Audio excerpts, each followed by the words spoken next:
Hey guys, how y'all doing today? My name is Franchise Fanatic and welcome back to the channel. And today, after you guys, is another movie review. Now, we just watched Venom 1 the other night, and I have that review already up. So if you haven't seen my Venom 1 review, go check that out. But today is going to be the Venom 2, or Venom Let There Be Carnage review. This is going to be non-spoilers, so if you haven't seen it, first of all, go and freaking see it. Second of all, you know, this is no spoilers, at least to my knowledge. But, I enjoyed the first one. You know, I really thought it was a pretty good movie. You know, every time I kind of watch, I'm like, oh, it's going to suck. And then every time it's good. This one, I kind of walked into it the same thing. I'm like, I didn't like the trailers. I really thought the trailers were edited poorly. The song choice was bad. The different kind of edits that they have in the trailer was horrible. Thankfully, the movie, in terms of editing, is also not the best. It's kind of the main reason what I have with Venom 1 is the writing and the editing. Now, the writing in this is not bad.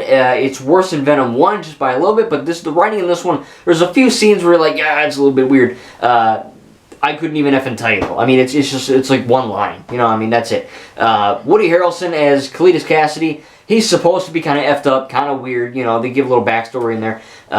So that's that. But in terms of the actual new characters and the writing that they get, it's actually pretty good. I think that I don't remember her name, the black chick, she played Tia Dalma, I believe, in Pirates of the Caribbean, or Calypso. She's good in this. You know, without spoiling it, this movie reminded me of a good Halloween film. It's not necessarily a big old horror film, but it gives you that Halloween, October-ish vibe, and it also gives you like a Tim Burton Batman feeling. You know what I mean? Like, remember Batman '89, where Batman is kind of trudging up the stairs, and Joker, Jack Nicholson, has what's her face, you know, and they're kind of dancing by the devil in the pale moonlight, or whatever the hell he says, you know, and they're like the freaking bell is like boom boom, you know, the bell goes back and forth, and they're all kind of dancing and all that, and they're kind of this like gothic feeling. That's what it kind of reminds me of. Again, not spoiling it, but toward the end of the film, toward the final battle, you do get the sense of that, you know, this is something that is grander on a scope than it was in Venom 1. And again, I really enjoy Venom 1. I think it's a really good movie. Is it great? No, it's just, it's good. This is not great either, but it's a step up a little bit from Venom 1 in terms of the acting, in terms of the scripting, the story and all that. The story in this is very much more comic book-y feeling, with, of course, Venom fighting Carnage. Not many people know who Carnage is, who aren't, massive fans. They do now, but, before the movie came out, these massive fans, they weren't really doing that. But it's a good movie, you know what I mean? I think the CGI is really good. Much like Venom 1, the CGI is great. In terms of, the story, without spoiling it, we get kind of, Venom and Carnage, they battle, right? That's it. That's all I'm going to freaking tell you. Because go watch the trailer. Whatever you see in the trailer, that's what it is. You know what I mean? There's some things in there. That are kind of different.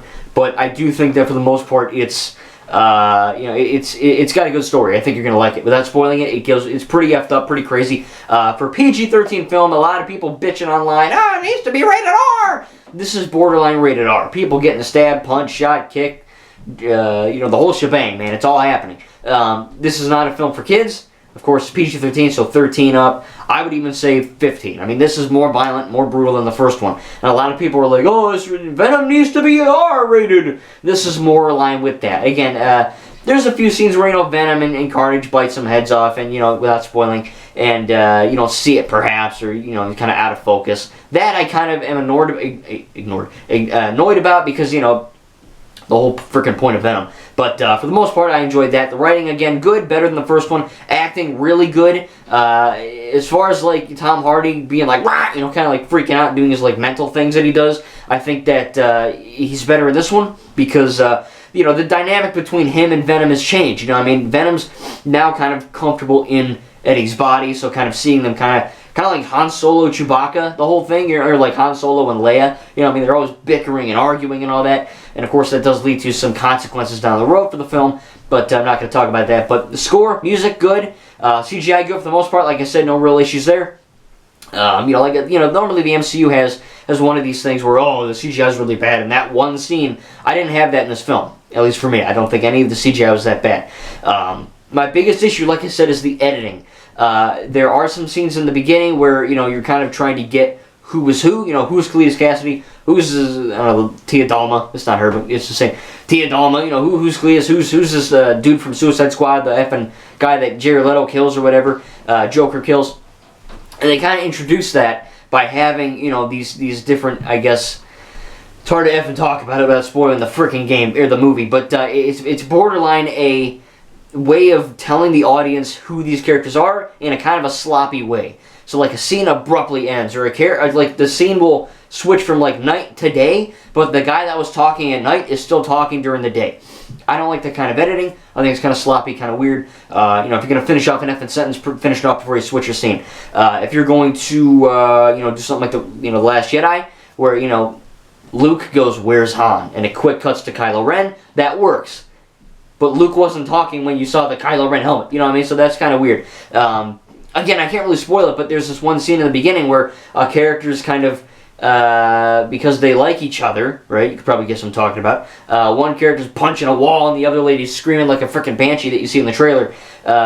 Screeching, I guess. And, you know, you kind of see that they're trying to kind of connect the two between each other. It doesn't really work for me. It's kind of sloppy. The editing kind of does that. There's one character that kind of gets reminded of a past event, and he just kind of like goes, grabs his ear, you know, freaks out for a specific reason.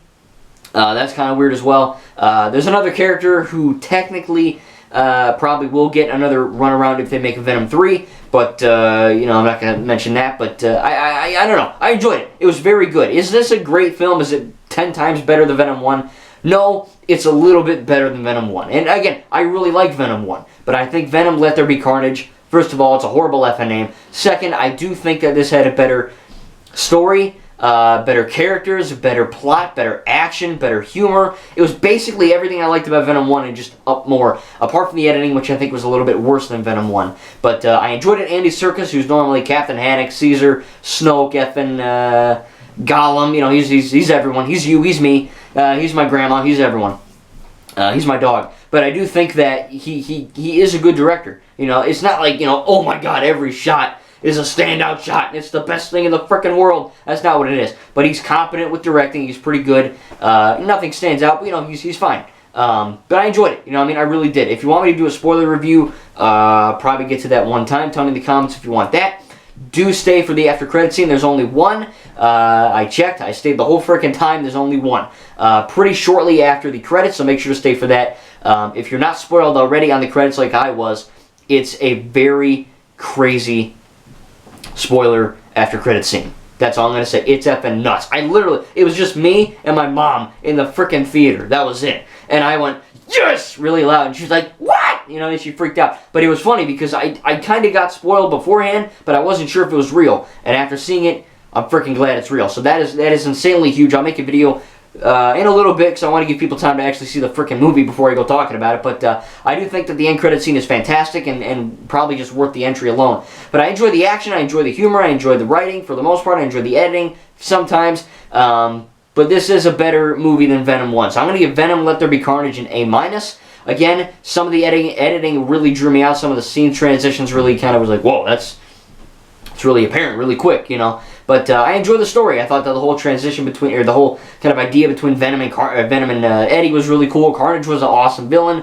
Lots of great action, lots of great comedy, lots of great stuff in there. Again, if you enjoyed Venom 1, this is better than Venom 1 in basically every single way, apart from the editing, which that's my only issue. A little bit crazy sometimes. But other than that, I had a lot of fun. This is a really good Halloween type vibe. Again, it kind of gives me, like I said, that Tim Burton gothic vibe in the end, which is really cool. And I enjoyed it. It was really intense, really fun. And I think it was a pretty good movie with, you know, Cletus Cassidy. I'll just say that character. Yeah, when you watch the trailer, he's just kind of an effed up, like, crazy guy. You know what I mean? But they kind of, he's still a crazy guy. But, you know, they kind of make it a little bit more tolerable. You know what I mean? He's not just like, oh, Eddie, I'm crazy. Woo, I'm crazy. You know what I mean? He doesn't do that. He's more or less, you know, he has a real reason to be in this film. And I enjoyed that. So again, good characters, good everything across the board. Only issue would be editing. Without spoiling Venom, Let There Be Carnage, tell me in the comments what you thought. Did you like it? Did you hate it? And what was better, Venom or Venom 2? Again, I can't wait to get this on Blu-ray. This is literally better than Venom in every way, apart from the editing. But if you can stand that, again, it's not that bad. It's just something I happen to pick up on for this review. That's why it gets an A-. But I really enjoyed it. Really fun film, and I can't wait to see it again. Thank you, guys, and we'll see you in the next video.